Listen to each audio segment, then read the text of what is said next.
problemas a veces se pueden prever, ¿no? Con un buen colgajo, con una buena osteotomía, con buena visibilidad, con un buen sentido común, con experiencia también en el manejo. Experiencia no me refiero a que uno sea viejo, ¿no? Me refiero a que continuamente hacen su cirugía terceromolares y están en training. Todas esas cosas influyen para poder resolver los problemas de manera oportuna, pero a veces sucede, y a todos nos puede ocurrir, o nos ocurre en alguna parte de nuestra vida, que podemos tener alguna de estas complicaciones, ¿no? Entonces, lo importante es no llegar a esto.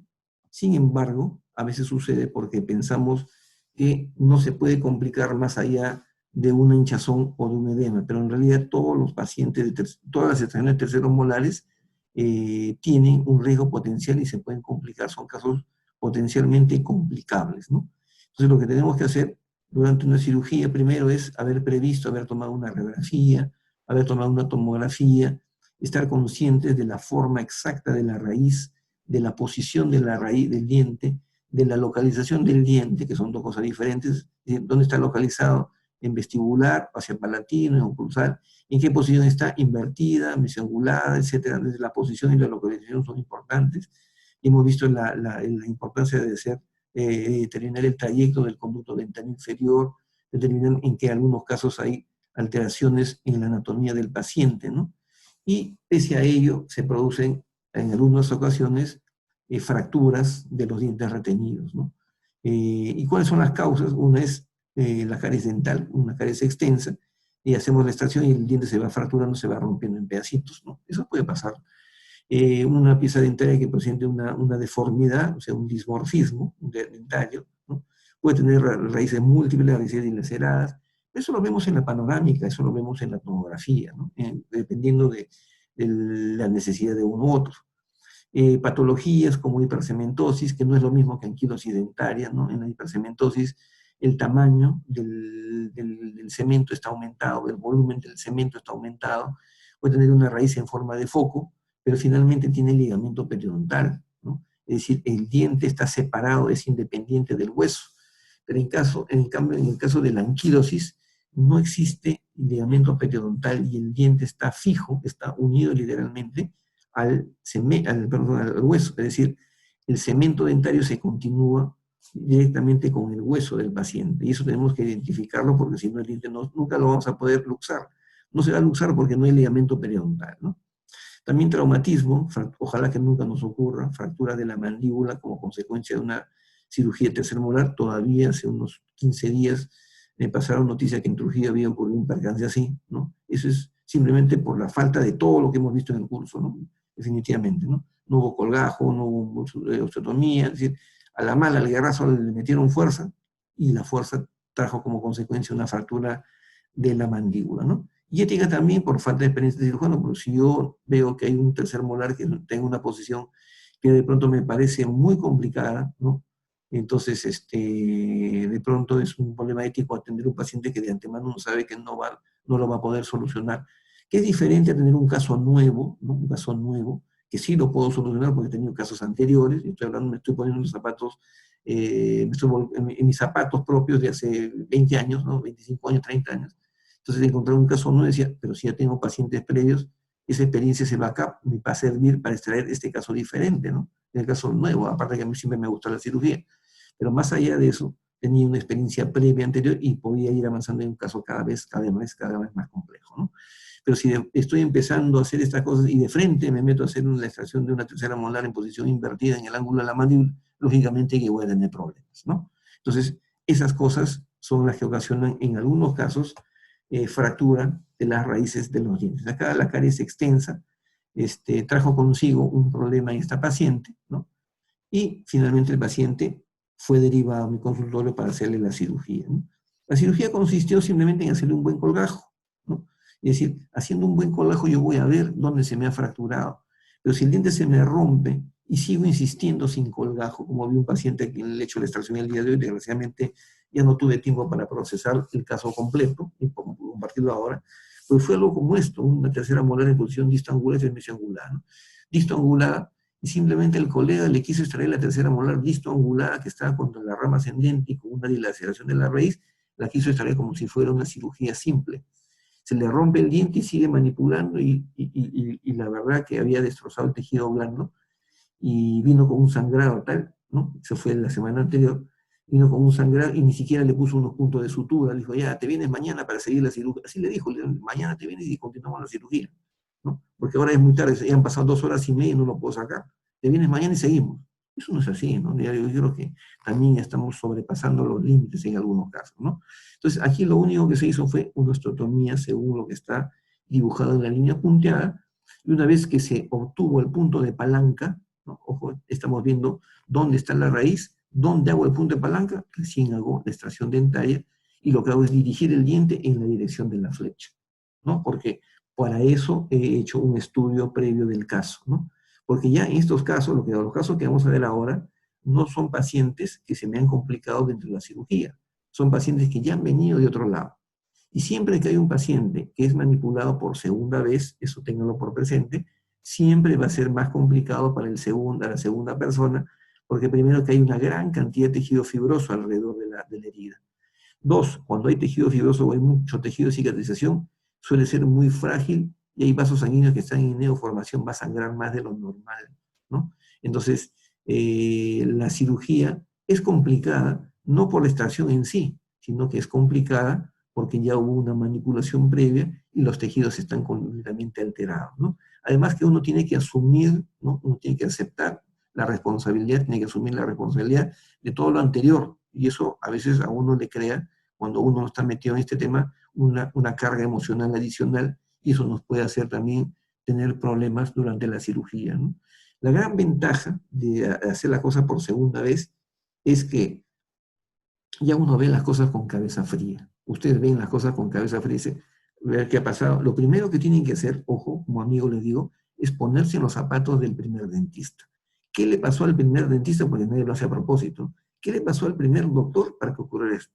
No en el sentido de buscar culpabilidad, ¿no? Sino para el sentido de buscar cuál es la causa que ha producido ese problema, por qué llegó hasta ese punto, entonces ahora cómo yo lo voy a revertir. Es la manera en que uno tiene que solucionar estas cosas.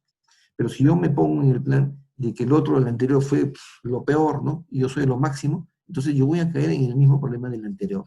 Entonces, consejo de amigo, pónganse en los zapatos del primer doctor y traten de ponerse a pensar qué cosa es lo que hizo el doctor, por qué se complicó y qué cosa es lo que ya no debo hacer ahora y más bien lo contrario para poder solucionar este problema que por algo el paciente está confiando ahora en mí, ¿no? Es decir, si confío mucho en su dentista, confío como 100 en su dentista, para que le solucione, otro tiene que confiar más de 100. Entonces, esa responsabilidad o esa confianza, perdón, del paciente tiene que ser bien retribuida, ¿no? Pero lógicamente nunca vamos a atender un paciente con un diente fracturado el mismo día o los primeros 2 días posteriores a la cirugía. Esa es una recomendación. Tienen que esperar que el fuego se apague, tienen que esperar que disminuya el edema, tienen que esperar que disminuya el hinchazón. ¿Por qué? Porque una cirugía en esas condiciones, ¿qué va a pasar con la anestesia? La anestesia no se va a disociar, ¿no? Entonces, si no se disocia la anestesia porque hay una inflamación severa y el pH del tejido está disminuido, entonces no va a haber un buen efecto anestésico y van a tener el mismo problema del doctor después de 2 horas y media de manipulación. El paciente no va a colaborar y por lo tanto la cirugía se va a complicar también para ustedes. Todas esas cosas tenemos que tenerla en cuenta con cabeza fría. Señor, señora, su hijo ha tenido este problema, ya miremos para adelante, no miremos la culpabilidad. Pero yo para hacer algo necesito la colaboración de su hijo. Y su hijo o su hija no van a colaborar, no porque no quieren, sino porque de repente les duele demasiado, está muy hinchado y yo no voy a poder manipular. Y si yo no veo y él no ve la boca, me voy a demorar más y se le va a hinchar peor y vamos a hacer igual que le pasa. ¿Le gustaría eso? No.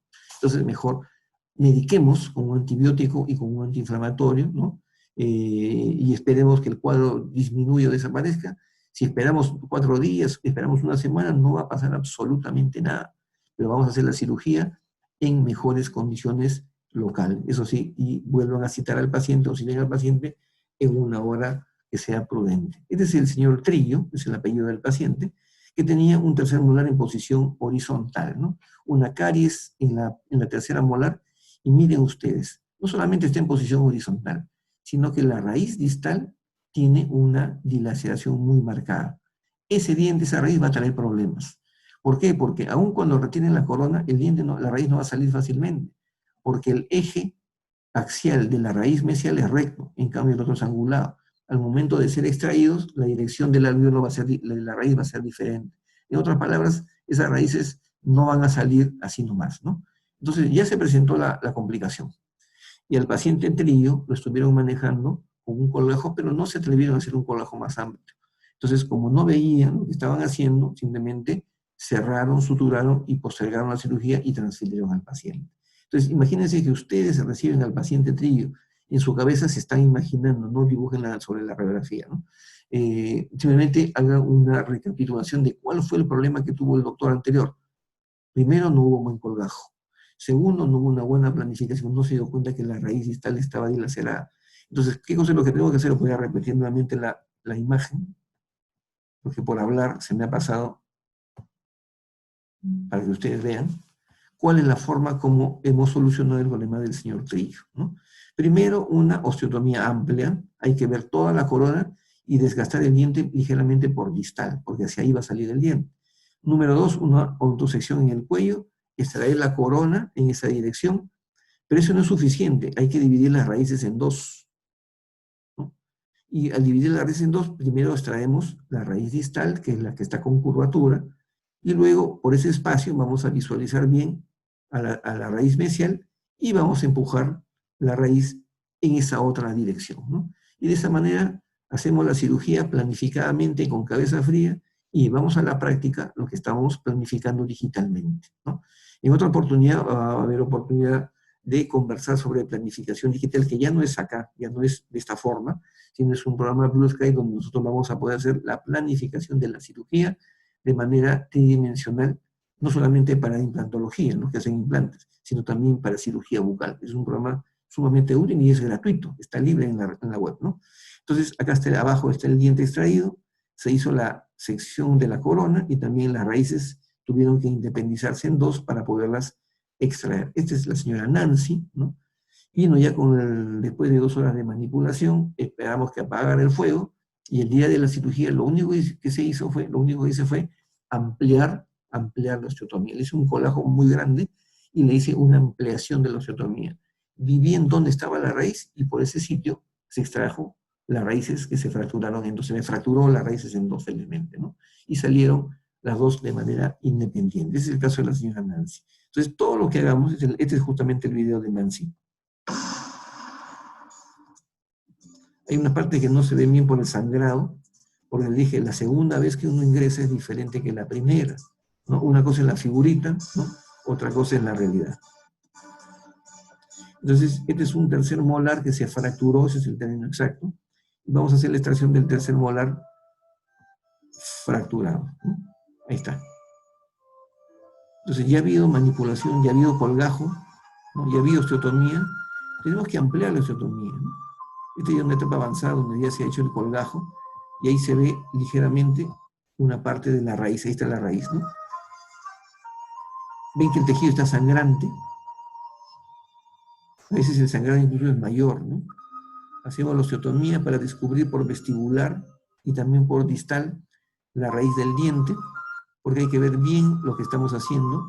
No hay que manipular mientras no veamos bien. Un error también es tratar de palanquear o hacer palanca cuando no vemos bien. Aquí el propósito no es dividir la raíz en dos, pero se va a fracturar al momento de extraer, ¿no?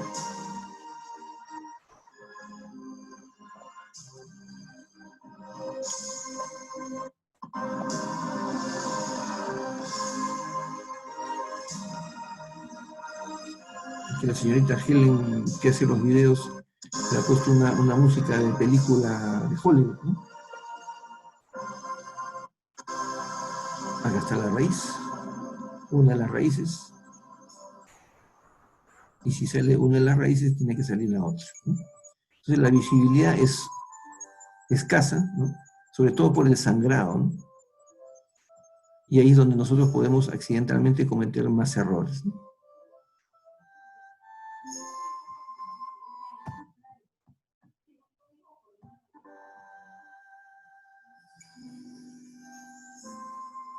Entonces acá no interesa con qué botador salga, lo importante es que salga el diente.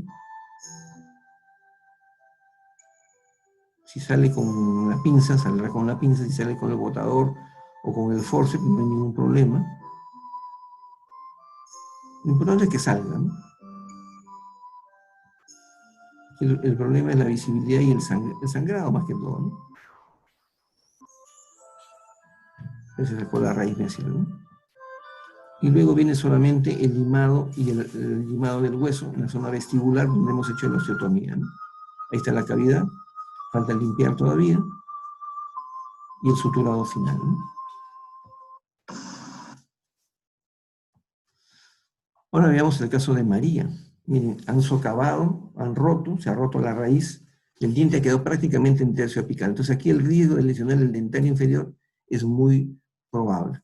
Siempre que hagan la extracción de una raíz fracturada, pídanle una nueva panorámica. ¿Ya? Nunca hagan la cirugía con la panorámica inicial, pídanle una nueva panorámica, porque ya la realidad cambió, ya no sabemos qué cantidad de diente es la que está quedando. Eso es importante. Entonces, igual que en los casos anteriores, simplemente se hizo una ampliación de la osteotomía y luego la abulsión de la raíz, ¿no? También Esperanza, acá felizmente Esperanza se rompió la tercera molar, pero había que extraer la segunda molar, entonces aproveché para extraer la segunda y la tercera. Le pedí una tomografía porque estaba queriendo localizar el conducto dentario, que acá está por el lado vestibular, y acá más bien el diente está en el balcón de la tercera molar hacia el lado lingual, ¿no? Entonces, pero está lejos la raíz del conducto dentario inferior. Es una vista oclusal o axial, donde se ve que el conducto está vestibular, caso raro, y el diente más bien está hacia el lado lingual, ¿no? Entonces, este es el caso de Esperanza. Miren, primero, número uno, una osteotomía muy grande, ¿no? Número dos, la extracción del diente de Esperanza en esa dirección, ¿no? Y así fue solucionado el caso, ¿no? Vamos a ver ahora dismorfismos dentarios, dientes con raíces totalmente atípicas, como por ejemplo en el caso de Marco. ¿Por qué se rompió la raíz y no salía? Porque la raíz, primero, la radiografía es insuficiente, y número dos, que la raíz tiene forma retentiva, tiene forma de cebolla. Entonces, en estos casos, donde las raíces están fusionadas, no se puede hacer odontosección, ¿no? Eso no va a ayudar en nada. Lo que tenemos que hacer es una osteotomía sumamente amplia para extraer la raíz prácticamente a cuerpo entero sin llegar a hacer osteotomía en el tercio apical, ¿no? Nunca hagamos osteotomía en el tercio apical. ¿Qué pasó con Jorge? Jorge también pasó algo similar, ¿no? Se rompió la corona, a pesar de haber hecho un buen colgajo, porque no se habían dado cuenta que la raíz distal, miren, está dilacerada, ¿no? Entonces, ¿qué se hizo en el caso de Jorge? Primero se amplió la osteotomía para ver por vestibular mejor la raíz, y en esa dirección se hizo la extracción del diente. O sea, no salió hacia mesial, sino hacia mesial, y luego lo empujamos hacia distal, ¿no? Esa fue la ruta. ¿Por qué? Porque miren, la forma de la raíz está completamente dilacerada, ¿no? A pesar que están fusionadas, las raíces estaban dilaceradas, ¿no? Raíces más dilaceradas, estas son terceras molares, felizmente aquí se trajo de manera completa el diente.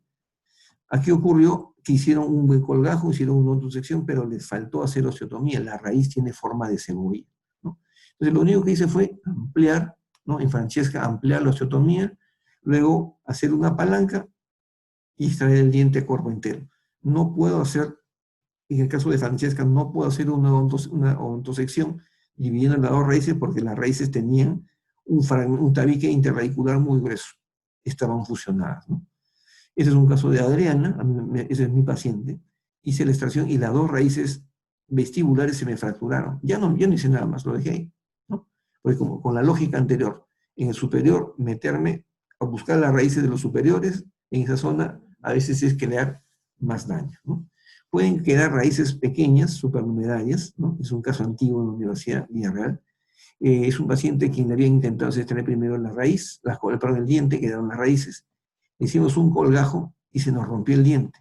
Tomamos una periapical durante la cirugía que está un poco movida y comprobamos que había una tercera raíz, que ha sido aquella que finalmente hemos extraído aparte para poder lograr el éxito, ¿no? Ahí está la raíz supernumeraria. Entonces tenemos que hacer un buen colgajo. Este es el caso de Claudia, que no se fracturó, ¿no? Simplemente es un diente supernumerario, pero este es un diente que se llama un diente sumergido, ¿no? Que es un diente deciduo que está anquilosado al borde inferior de la mandíbula, ¿no? Este es un caso de la universidad que que no es un molar, ¿no? Es un canino, pero para que vean un ejemplo de qué cosa es una anquilosis. Es una paciente, una dama, a quien le intentaron hacer la extracción 6 meses antes, ¿no? El diente no salía, no se pudo extraer, el diente estaba hacia el lado palatino, lograron encontrarlo por palatino, pero nunca lo pudieron ni siquiera luxar, ¿no? Entonces tal fue el problema, ¿no? Que suturaron con buen criterio y lo dejaron ahí. Ya después de 6 meses el paciente vino o fue a la universidad, ¿no? En ese tiempo yo trabajaba en la Universidad de las Peruanas, donde le tomamos una tomografía y se ve acá la gran osteotomía que habían hecho la primera vez. Eso está bien, no está mal. Lograron identificar la corona del canino, pero el canino no se movía un ápice. Cuando tengan ese problema, aunque no es el curso, busquen el canino por el lado vestibular, por ahí van a encontrar la raíz.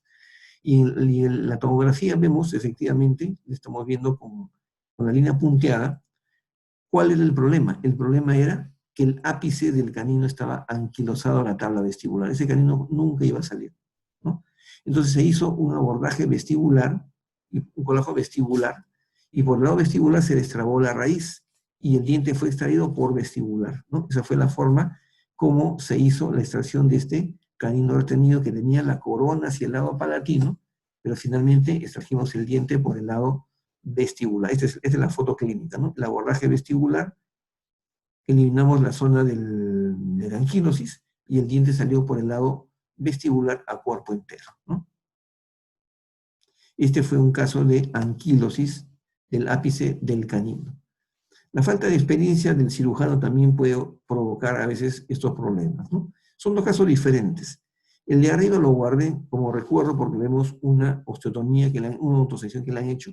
Lo curioso es que esto lo hicieron sin colgajo. Entonces, no le pude tomar la foto clínica porque bueno, no tenía cámara fotográfica en ese entonces a la mano, pero en realidad era un charqui el tejido, ¿no? Todo el tejido estaba maltratado porque habían fresado incluso el colgajo del tejido de la zona vestibular, y eso lo habían hecho por no saber hacer un colgajo, cosa que ya no se puede asumir en ese tiempo.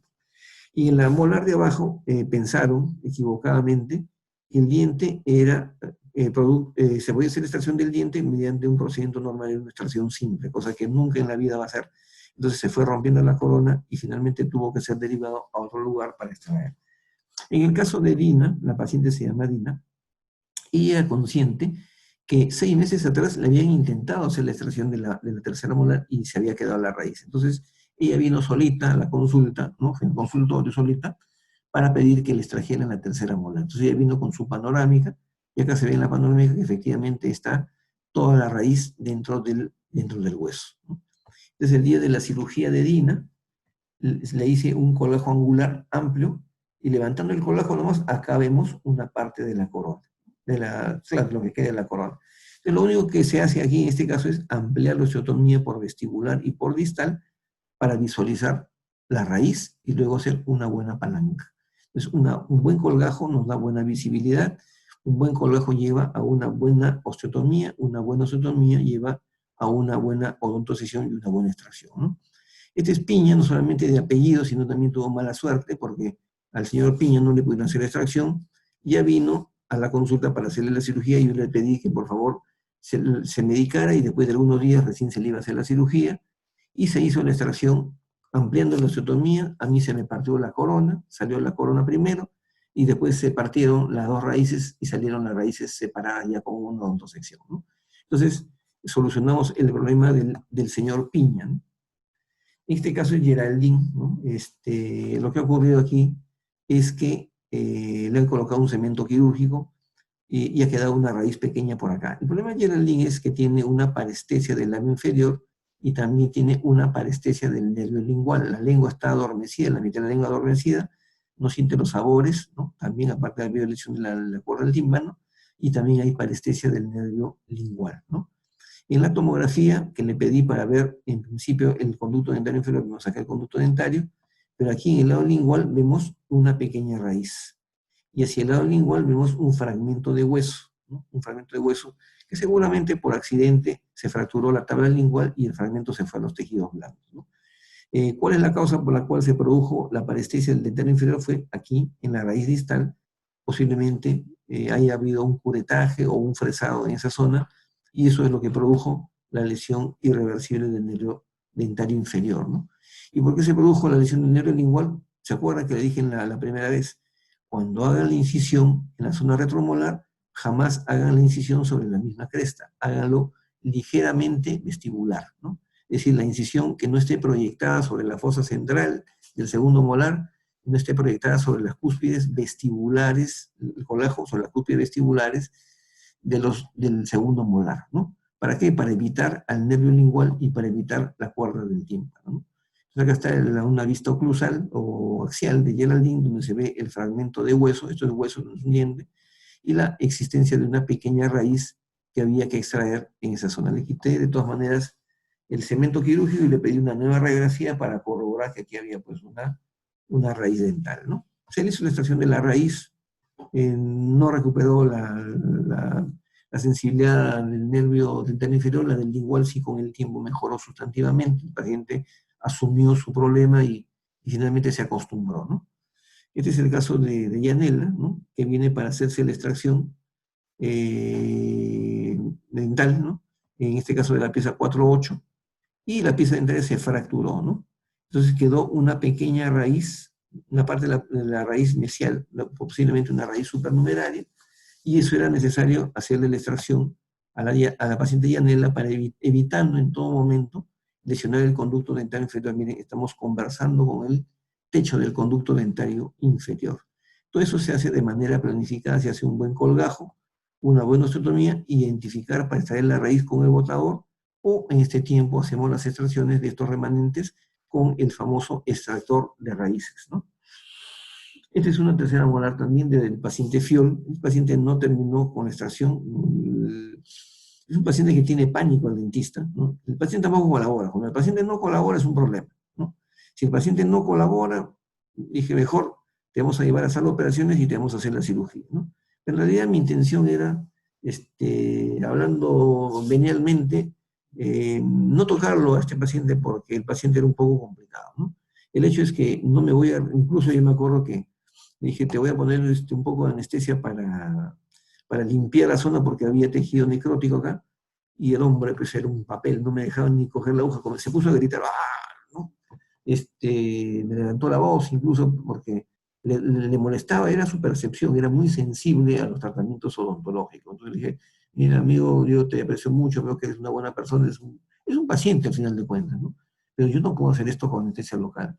Si quieres que te hagamos, si yo te haga la extracción de esta molar, porque él vino con la radiografía de abajo, ¿no? Vino con la primera como referencia, pero en realidad vino con la panorámica final, y vino muy molesto con su primer dentista. Le digo, bueno, ¿quién no va a estar molesto si tú no colaboras? Le digo, ¿no?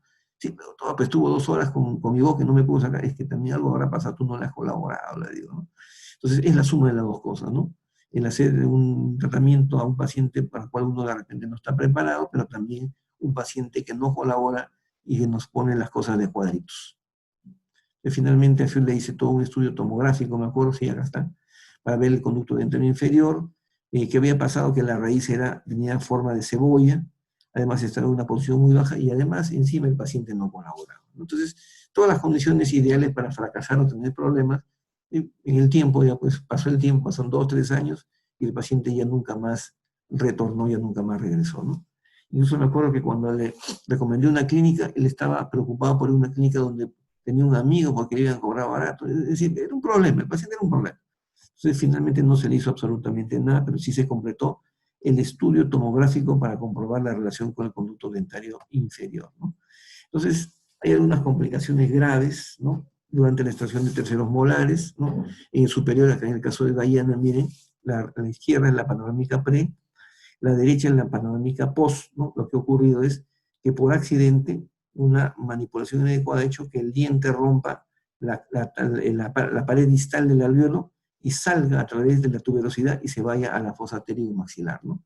Y más que la fosa pterigomaxilar está en la fosa cigomática. Si ustedes se dan cuenta, la apófisis coronoides está montada, está superpuesta, mejor dicho, está superpuesta con el diente. Significa que este paciente simplemente con la boca cerrada está con el diente por debajo de la coronoides. Y cuando abra la boca, la coronoides se va a ir hacia adelante. Entonces, extraer este diente, aún con anestesia local o con anestesia general, va a ser lo mismo. Porque si está con anestesia general y el paciente abre la boca, le abrimos la boca y la coronoides se va hacia adelante, no voy a ver absolutamente nada. Entonces yo le recomendé a la mamá de la señora, porque era una jovencita de 15 y 16 años, le recomendé a la mamá que era mejor dejar el diente ahí y no tocarlo, ¿no? Entonces me dijo, doctor, yo le he llevado a otro sitio y me ha dicho que sí lo puede sacar. Bueno, si lo pueden sacar en otro lado y le han ofrecido, llévelo, pues le digo, yo no tengo ningún problema, ¿no? Ya, que usted no se atreve a sacarlo, me dijo. Así me dijo, ¿no? Bueno, le digo, si usted lo toma así, ¿qué voy a hacer? No sé, como me desafío, ¿no? Usted vea lo más conveniente, de todas maneras, usted es la paciente y la mamá de la paciente, y usted es la que decide qué es lo mejor para su hija. Yo no la voy a tocar a su hija. Y no la toqué, ¿no? No sé en qué habrá terminado finalmente, pero no creo que hayan podido sacarle, extraerle este diente, ¿no? Entonces hay que ser también prudente para ofrecerle soluciones. Miren, le hice todo un estudio tomográfico. Cuando el paciente estaba con la boca un poco abierta, ya el diente estaba en la cortadora sigmoidea. Alguien me dirá, ¿y no puedo hacer nada por acá para extraer el diente por vestibular? Eso es imposible, porque ahí está la glándula parótida y por ahí está pasando el nervio facial. Por eso le digo, cuando uno conoce de anatomía y conoce de cirugía, se da cuenta que está frente a un caso potencialmente grave, severo, donde yo mismo me puedo ver envuelto en más complicaciones y más problemas por ofrecer un tratamiento que no sé si yo no estaré calificado para hacerlo, pero no me atrevería a hacerlo porque sé que le voy a provocar más daño al paciente intentando siquiera hacerle algo que no haciéndolo. Porque la paciente, la mamá me decía, pero intente algo, me dice, no, porque si yo lo toco, automáticamente yo voy a asumir la responsabilidad de todo, yo no puedo hacer eso, eso no es un juego. Entonces hay que ser también muy prudente en las cosas que uno hace o deja de hacer, ¿no? Entonces se le hizo un estudio concienzudo a Diana, finalmente la conclusión es esta, vemos en la vista oclusal, o sea, en la axial, que durante la cirugía, este es el alveolo de la tercera molar, se había roto la pared distal y habían empujado accidentalmente la raíz a la fosa cigomática, donde está la arteria maxilar interna, donde está el quinto 2, donde está el quinto 3, entonces yo no me voy a meter ahí, ¿no? Definitivamente. Y esto es un caso, perdón, que me lo ha compartido el doctor Marco Ordeategui de Trujillo, Marco es un gran amigo, él es profesor de cirugía en la Universidad Nacional de Trujillo, y conversando sobre algunos casos, sobre algunos pacientes, me dice, Raúl, me acaban de mandar este caso, ¿qué te parece? Por favor, Marco, yo te pido en aras ¿cómo se llama?, del desarrollo académico, compárteme tu caso y autorízame para compartirlo, ¿no? ¿Por qué? Porque en estos tiempos, como dicen, en estos tiempos del cólera, ya no deberían haber estas cosas, ¿no? Esta es una fractura mandibular producida durante la extracción dentaria de este tercer molar inferior, ¿no? Entonces, si ustedes se dan cuenta, el tercer molar está en posición ligeramente mesiangular, no está muy difícil, ¿no? Pero debe haber ocurrido seguramente, ¿no? Y el paciente está con parestesia. Que no sé si será porque han destruido el techo del conducto o a veces se produce eso por la fractura, ¿no? Se está desplazando la fractura y el hueso termina mordiendo el nervio y se produce una parestesia temporal, ¿no? Lo cierto es que aquí no ha habido ningún tipo de planificación y seguramente han ejercido fuerza, ¿no? En lugar de hacer una gran osteotomía, fíjense que aquí no hay desgaste de hueso en la zona distal, a pesar de que el diente está mesiangulado, han forzado el diente para extraerlo. Entonces, el diente ha salido, pero la mandíbula se ha roto. Y eso es grave porque ahora hay que solucionar el problema de la fractura, ¿no? Entonces, esto no es una fractura patológica, porque la fractura patológica es aquella que se produce como consecuencia de un tumor, un quiste, una infección que finalmente termina con la fractura del hueso, el hueso frágil que queda, ¿no? Entonces, bueno, una fractura patológica, pero producida en este caso por una inadecuada manipulación. En los últimos minutos que nos queden, vamos a conversar rápidamente, o en algunos casos, sobre algunas formas como nosotros podemos prevenir las complicaciones, ¿no?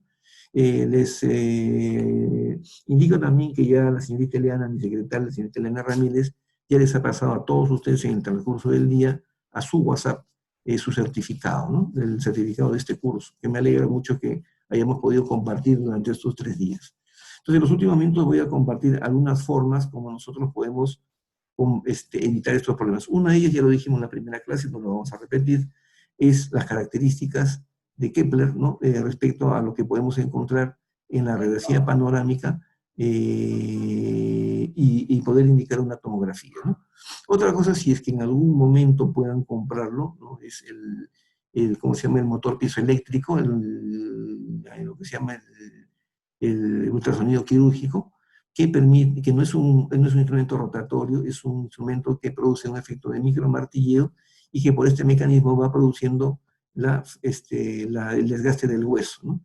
Esto produce un desgaste progresivo sin recalentamiento y con el riesgo mínimo de provocar una trombosis que pueda provocar una infección postoperatoria como una uveitis húmeda, ¿no?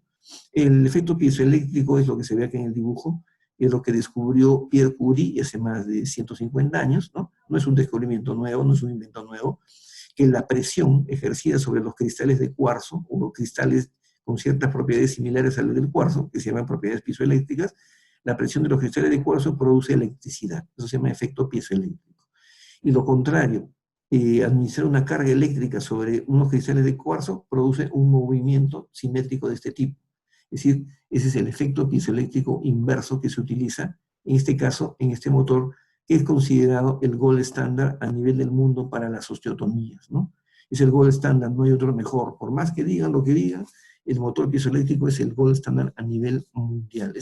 Ningún instrumento rotatorio ni siquiera se le acerca a lo más mínimo en cuanto a prevención de complicaciones. Se puede hacer osteotomías, en este caso la técnica de Curie, se extrae la cara vestibular de la tabla, se hace la pisectomía y se le vuelve a colocar su tabla, se puede hacer cirugías, como esta la tracción de un botón, de un diente retenido, y con una limpieza porque se produce hemostasia debido al efecto de microcavitación que produce hemostasia, y podemos hacer cirugías con un mínimo sangrado. Miren la extracción de un tercer molar, donde el sangrado es mínimo, ¿no? Parece que hubiera sido sacado de un libro. Así es el efecto piezoeléctrico, ¿no?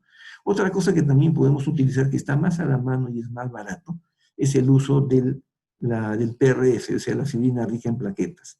La fibrina rica en plaquetas, colocada directamente sobre la cavidad ósea, va a disminuir significativamente la hinchazón y va a disminuir significativamente el dolor en el paciente.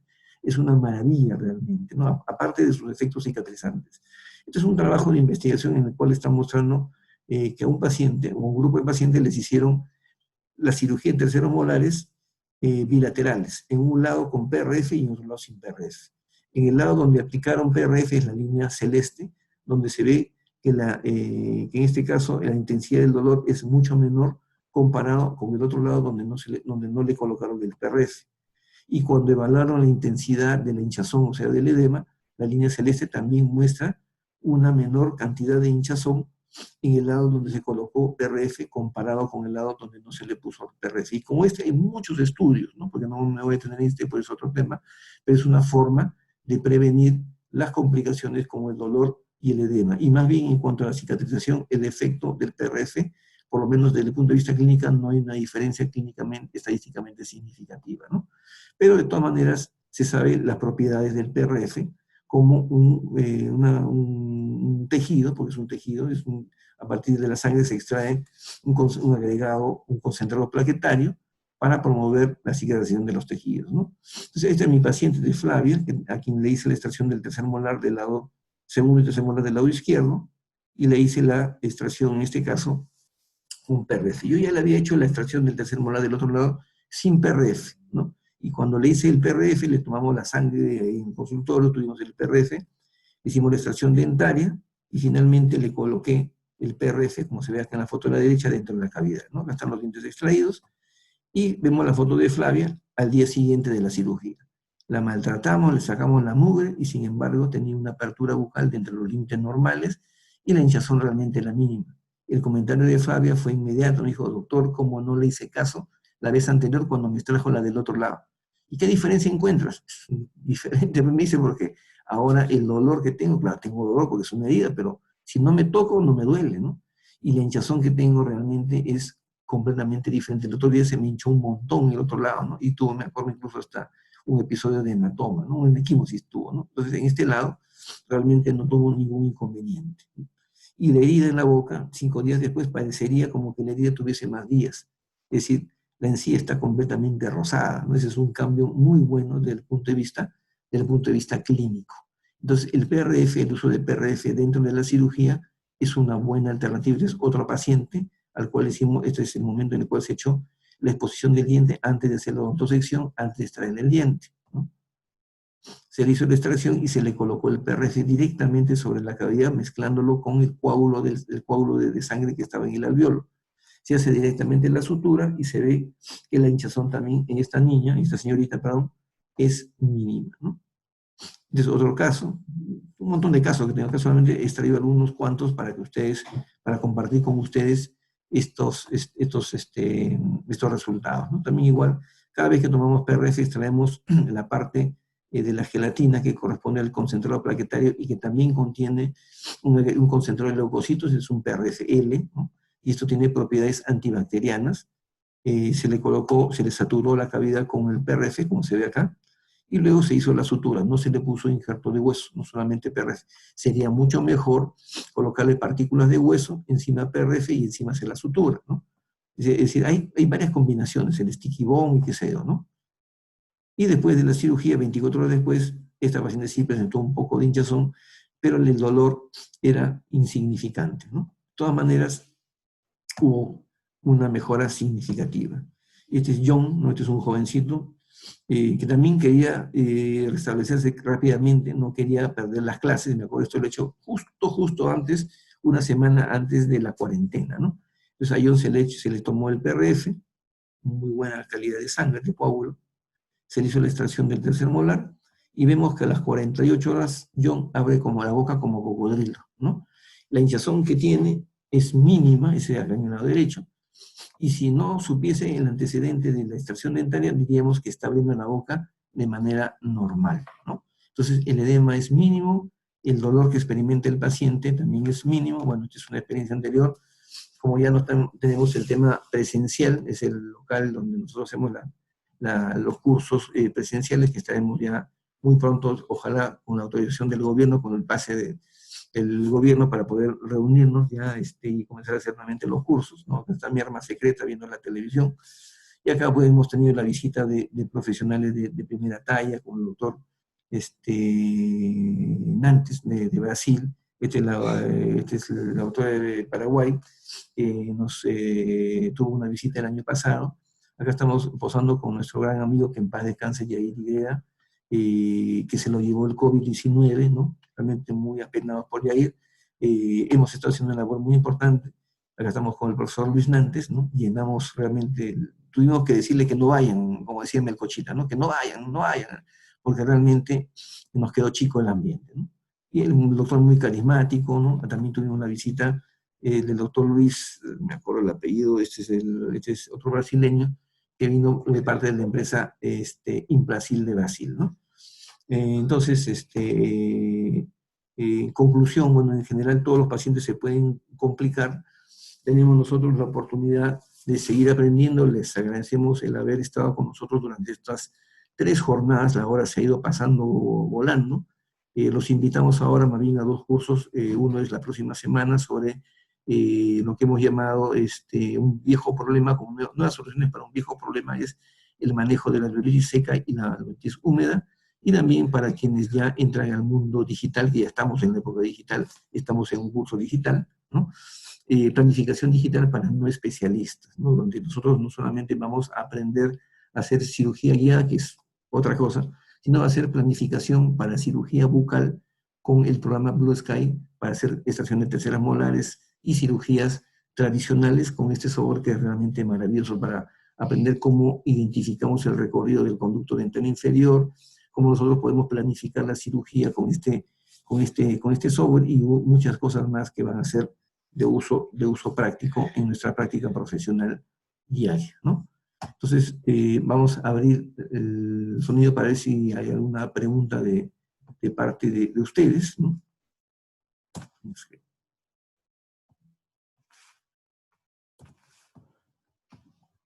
La veo Nora, Carlos, Alfredo, Quique Purizaga, Marco Coronel, bueno, señores colegas, hemos ido en este curso alrededor, somos 60 personas, estamos 54, hay varios que no han podido entrar seguramente, pero ha sido un curso valioso donde yo, la verdad, me he sentido muy contento. Es un tema que me encanta a mí, el tema de las terceras molares. Es quizá una de las cosas que más hago o más he hecho durante toda mi vida profesional. Y la verdad es que nunca dejo de aprender. Todos los días aprendo cosas nuevas con estos terceros molares porque encuentro cada caso que realmente es pura adrenalina, a pesar de que digan de que es una cosa sencilla, ¿no? Pero hay que hacerla bien, ¿no? Y cada día vamos aplicando cosas nuevas, ¿no? Técnicas nuevas, materiales nuevos, ¿no? Procedimientos diferentes, ¿no? Como hemos visto con PRF, con el motor piezoeléctrico, con algunas cosas que que nos ayuden a mejorar, en este caso, ¿cómo se llama? Dice, el odontólogo general ha aprendido en estas 3 clases, ¿cuál sería el monto a cobrar? Dice un doctor, ¿no? A ver, ¿cuánto cobramos por una tercera molar? La pregunta del año. Cada vez que me preguntan eso, yo les digo lo siguiente. ¿Cuánto cobran cada uno de ustedes en su consultorio por hacer una endodoncia en una molar? Lo que ustedes cobren por hacer una endodoncia en una molar es lo mismo, es lo mínimo que deben cobrar por extraer una tercera molar. Yo no sé cuánto cobre cada uno, porque cada uno tiene un valor diferente para su trabajo, y los pacientes en la zona donde uno trabaja son diferentes, eso yo lo entiendo. Pero hay un monto, hay un precio, mejor dicho, que nosotros le cobramos al paciente por hacer una endodoncia de una molar. Yo no le voy a cobrar una endodoncia de molar 50 soles, obviamente, ¿no? Cada uno tiene un valor. Eso que cobran ustedes por hacer una endodoncia molar, es lo mínimo que deben cobrar por hacer una extracción de una tercera molar. Porque una tercera molar, al hacer una cirugía en general, ustedes no están cobrando, ojo, ustedes no están cobrando por los materiales que están utilizando. Ustedes están cobrando por el riesgo que asumen al momento de hacer la cirugía, ¿no? Y el riesgo que asumimos realmente es muy grande, ¿no?